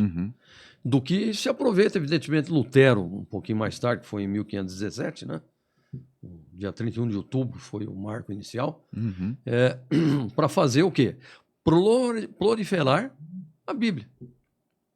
Agora, como isso estava sendo muito divulgado, a Igreja Católica se preocupa com essa ideia. E mais tarde, no próprio Concílio de Trento, é ela que vai dar a ordem, ou vai legislar, sobre a capacidade de interpretação da Bíblia como unicamente da Igreja, para evitar a expansão protestante. Mas voltando a Lutero, é claro que ele não poderia passar impune a isso com até a pena capital, pena de morte. Eu tenho até um texto que eu vi outro dia, né, pesquisando sobre a história, sobre a reforma, e Lutero, uma conversa dele com o vigário, ele leu em Romanos 1,17, posso ler aqui, aí a gente já consegue dar um contexto ali, né? Visto que a justiça de Deus se revela no Evangelho, de fé em fé, como está escrito, o justo viverá por fé. E nesse momento houve a reviravolta ali, né, dentro do concílio da Igreja Católica. Exatamente. O que acontece é que Lutero ele era professor. Lutero no Wittenberg. E ele estava trabalhando... Mas ele era novo e era professor? Ele estava era trabalhando... professor na Universidade de Wittenberg. E ele era professor de grego e ele estava justamente trabalhando na Carta aos Romanos. E ele é uma pessoa assim, piedosa, preocupado com a salvação, e ele entra em conflito. Quando ele chega na Carta aos Romanos, ele tinha um grande conflito a respeito da justificação. Conta-se que quando ele chega e começa a trabalhar, orando, né, e trabalhando nesse trecho, ele tem esse insight, essa ação de Deus, da graça de Deus no coração dele, de entender. Falar assim, não, a salvação é pela fé. E eles estavam vendendo Jesus. Ali, né? Eles estavam vendendo, e aí isso vai vendendo as obras, né? Contrário de tudo aquilo que estava acontecendo. Tanto na questão do próprio domínio e diretamente com relação às indulgências. Justamente. Né? A Igreja Católica não nega a justificação pela fé. A fé é essencial para a salvação, mas não unicamente em Cristo. Ela tem que ser acompanhada de obras. De obras, né? De obras. Muitas igrejas também protestantes também são dessa forma, né? São dessa forma. É uma o forma espiritismo. Né? Espiritismo. Aliás, o que o espiritismo ele diferencia-se um pouco da igreja protestante em função de adotar a reencarnação, que a metempsicose, transmigração de almas, lá do Allan Kardec, né, que trouxe isso do hinduísmo, e desde lá de trás, né, do budismo, lamaísmo, né, até a questão aí se pegar mais recentemente, a estruturação da igreja em cima da fé mesmo. Uhum. A fé sem obras é morta. Então não é a obra que necessita absolutamente da fé para a salvação, e sim a fé que traz no coração do indivíduo aquela necessidade que ele passa a ver espiritualmente no seu coração, De responder. conectado ao próprio Espírito Santo, de responder com boas obras, com piedade, com investimentos na obra social. Então, totalmente ao contrário. Mas Agora, isso independe da A salvação. Lutero conta-se que ele se flagelava, assim, né? Sim, ele fazia ele isso. lutava contra o pecado, contra as tentações. jejuns intermináveis. Então, por Ó, isso que será quando ele é será impactado. que a gente podia ver essa questão de um concílio hoje? Eu queria, é um desejo meu. que eu E queria, demais a que torcida eu do queria Corinthians. que acontecesse um concílio assim, porque quando o senhor falou aqui sobre o espiritismo, a gente consegue, e sabemos que o espiritismo é cristão, Sim. a gente consegue diferenciar ele do protestante, do evangélico. Mas quando se fala em evangélico, nós estamos nesse meio. Será que a gente não consegue num concílio tirar a gente das igrejas reformadas, desse evangélico? Então, a gente ser um evangélico protestante Sim. e explicar para toda a população do mundo que existe isso, porque as pessoas têm uma visão da gente, né? Isso vem, né, de muito tempo, é meio cultural, que o evangélico, ele é bobo, Sim. né? Entende? Então, aí, quando a gente fala do espiritismo, parece que o cara é muito inteligente, que ele saiu fora de um contexto e ainda segue Cristo, né? Então, eu queria ver isso Eu aí, se o creio senhor que a quiser. gente faz isso. Mas ninguém... A minha ideia... Aliás, o Time A foi gente perdido. faz. Ele foi perdido aí há mais de século, né? Quando o protestantismo no Brasil já deveria ter se firmado com mais vigor, Uhum. com mais espiritualidade. A igreja, de certa forma, foi se acomodando, e aí é que entra a reforma eclesiástica, que na verdade não aconteceu como deveria acontecer. Então foi se acomodando, sentando, é muito comum. É muito bom você ver o pastor pregar todos os domingos, todas as quartas-feiras, ou o que seja, mas e o compromisso em sair das quatro paredes e pregar, inclusive para evangélicos, Uhum. que devem ser alertados para o erro, que devem ser alertados para que retornem à fé genuína, na verdade. Eu falo pro Felipe que a gente faz isso porque quando a gente olha o que Lutero ele praticou, foi esse retorno às escrituras. Então Sim. vamos pensar, pelo que eu entendi, a ideia dele seria assim, não, uma igreja bíblica, igual a gente, né, a gente tem um conhecimento, a gente tem, né, essa ideia que, pelo menos eu vejo assim, como a Igreja Presbiteriana do Brasil sendo essa igreja bíblica, que muitas vezes se difere de outras linhas que vão se chamar, ou serem chamadas de cristã, e algumas delas até evangélicas, que não têm esse compromisso com a palavra de Deus, com a Bíblia como única regra de fé e prática. E aí ele está chamando a atenção nesse sentido, vamos fazer uma reforma com relação a isso, daquilo que...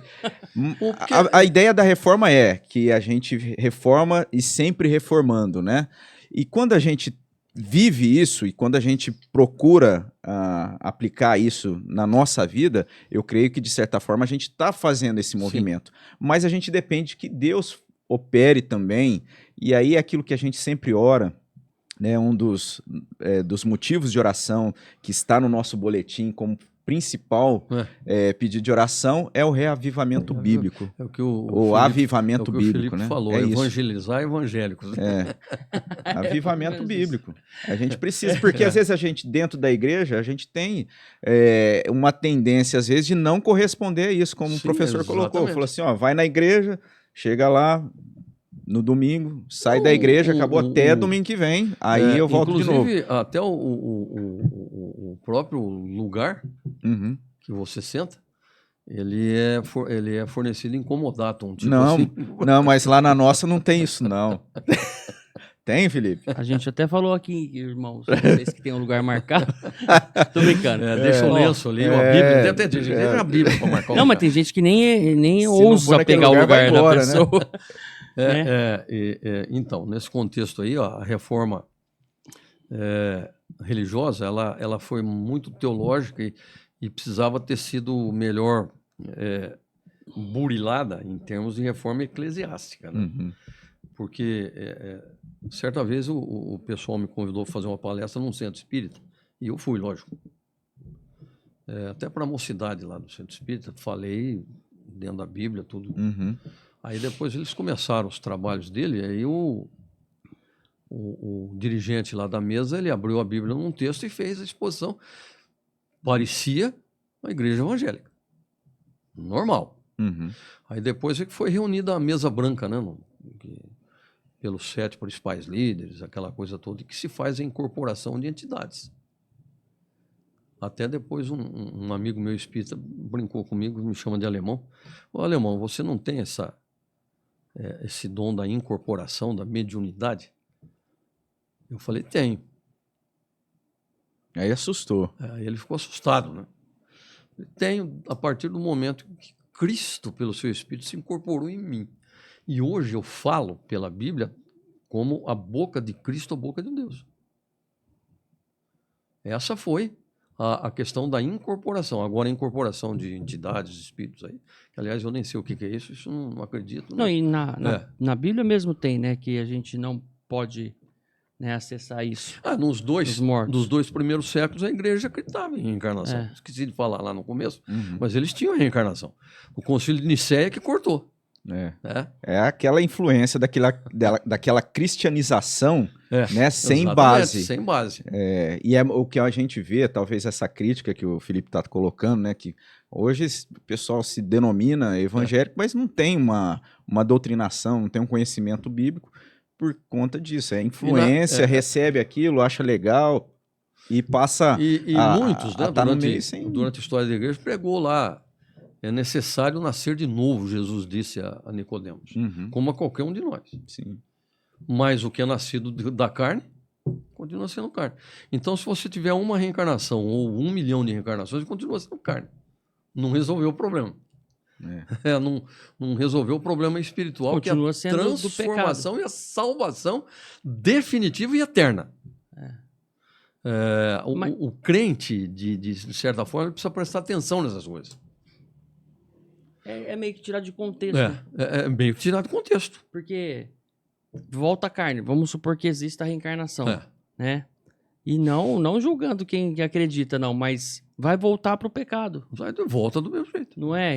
Lá eles pregam o aperfeiçoamento e reaperfeiçoamento. Né? Até chegar como... O pastor fica preocupado com as minhas colocações, mas é um leigo... colocando explanando. Eu também sou leigo aqui. Eu vou ser sincero. Eu achando engraçado o raciocínio, né? Mas eu acho porque que assim, isso, muitas pessoas, até dentro da nossa denominação, não têm a clareza sobre algumas coisas do que é importante. Você disse muitas pessoas, você foi bondoso. Fui bondoso. Mas eu acredito nisso. E aí, eu aqui, né, meu papel é trazer essas coisas simples que automaticamente... né, se tornam importantes para a nossa salvação, entendendo a Bíblia, né, da forma que ela é mesmo. E aqui, como presbítero há 45 anos, eu sei que o pessoal da igreja assiste, eu faço aí uma chamada como oficial da igreja. Eu sou professor, eu nunca fui aluno de escola dominical praticamente, só durante a juventude. Depois sempre professor de escola dominical. Então, o que me entristece e me deixa até certo ponto indignado, é que você, no domingo você está lecionando, fala, próximo domingo nós vamos falar isso, eu estou estudando o Evangelho de João com eles, isso, tragam pronto, já lido o texto e tal. Aí você abre a aula e nada. Ninguém. E nada. Então eu me sinto como se fosse ali simplesmente um móvel, uma estátua, né? Que tem que retomar tudo de novo, explicar tudo de novo. As perguntas que surgem lá na plateia são sempre as mesmas. Então não há crescimento, você vê. É muito difícil. É isso que o Felipe tem razão em dizer que há necessidade de uma nova reforma dentro do coração do crente. Só isso leva à reforma dentro da própria igreja. É que nem o pastor Robson disse. A reforma em cima de reforma. É. Nós temos que fazer a reforma todos os dias. Nossa, eu fico tão feliz que o senhor pensa igual.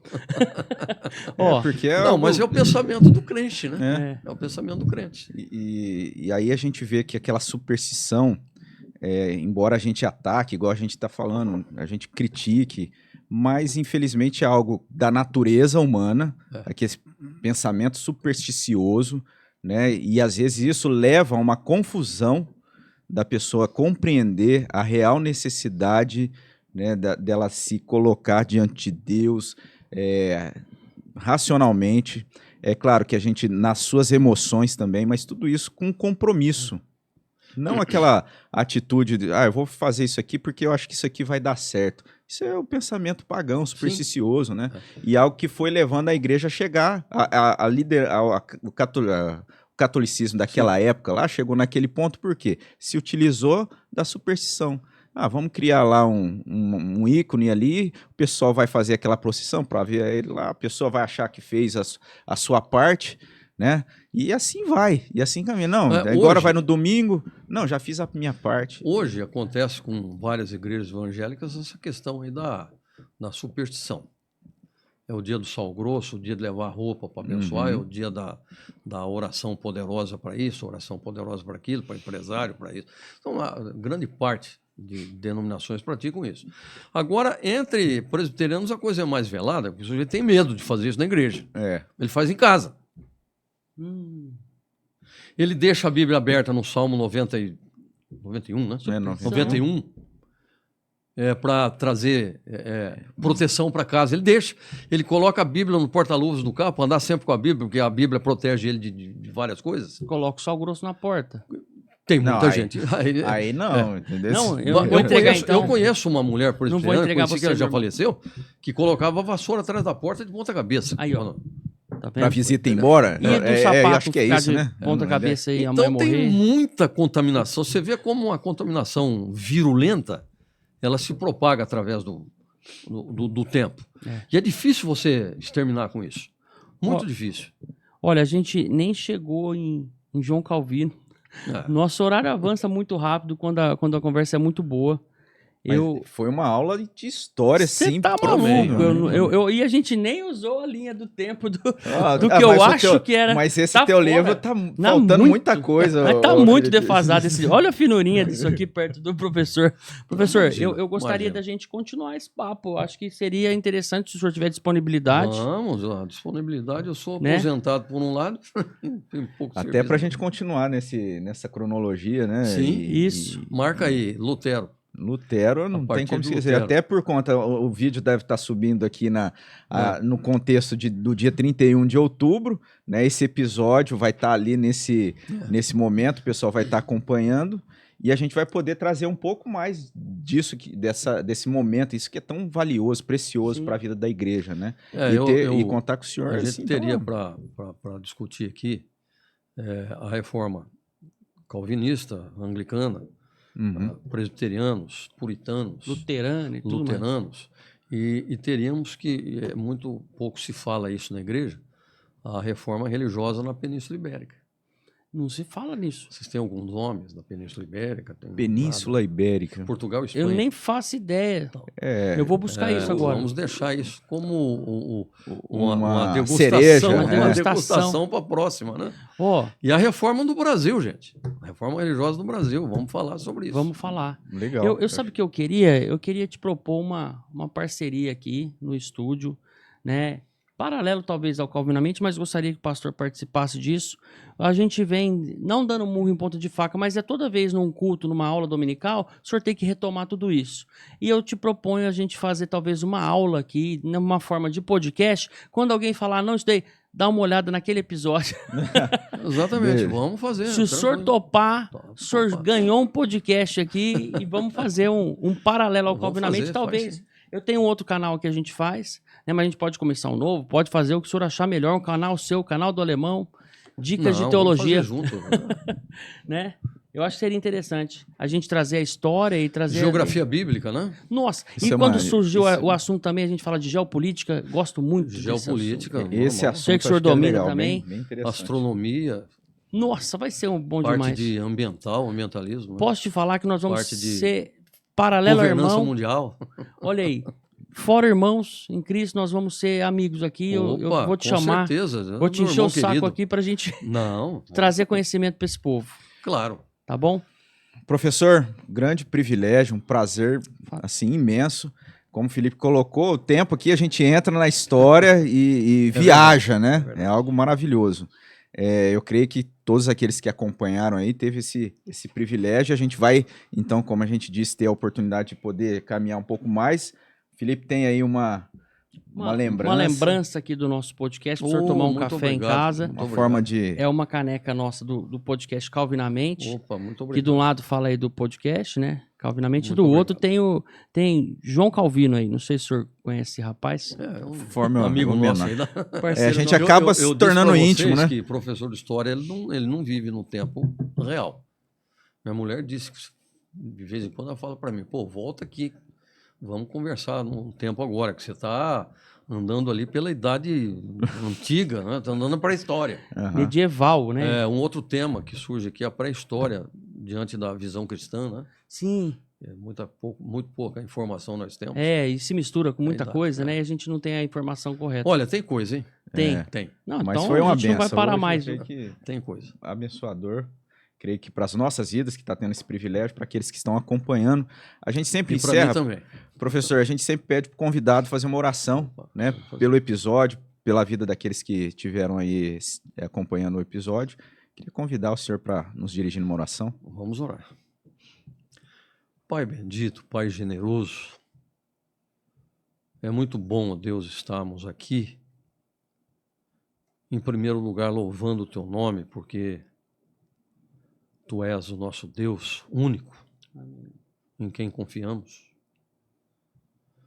E Jesus é o nosso mestre, então que Ele nos ensine a cada dia. Amém, Senhor.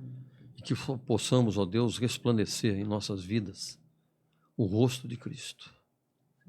Sejamos bons testemunhos. Muito obrigado por esse podcast, ó Deus, que os nossos irmãos estiveram aqui participando conosco, pastor Robinho, Felipe, o pessoal da técnica e todos aqueles que participaram desse podcast assistindo. Obrigado. Que todos sejam muito abençoados e que essas informações permaneçam, pelo menos em parte, ó Deus, porque são muitas, nos nossos corações. Amém, Senhor.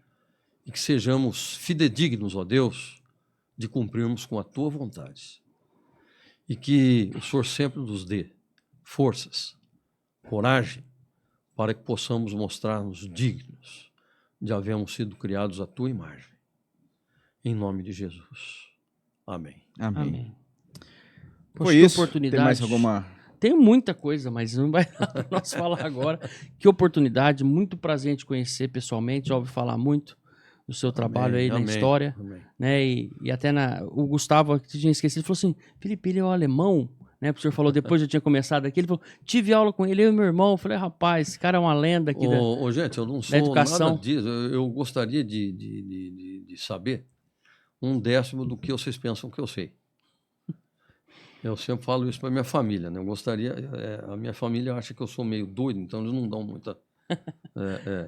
mas eu não sou tudo isso, não. Eu continuo estudando até o último dia ali da minha vida. Se eu tiver consciência, eu quero estar estudando. Posso Que ser benção. sincero, não é uma idolatria, mas eu gostaria de saber 10% do que o senhor, 1/10 do que o senhor sabe. Já me ajudaria muito, né? Saber muito A ser uma pouco, pessoa melhor. Ó, fico muito feliz. Pastor Robson, mais uma vez, muito obrigado por essa oportunidade aqui de fazer esse podcast, de estar nessa mesa. Mas eu deixo contigo aí para finalizar. Eu só tenho a agradecer mais uma vez, agradecer a todos que acompanharam e é o convite, né? Que fique aí essa provocação e também esse meio de abençoador de nós termos contato com essa passagem, com a história, que tudo isso sirva de bênção na sua vida e a gente se encontra no próximo episódio. Um grande abraço, Deus abençoe e fique com Deus. É isso.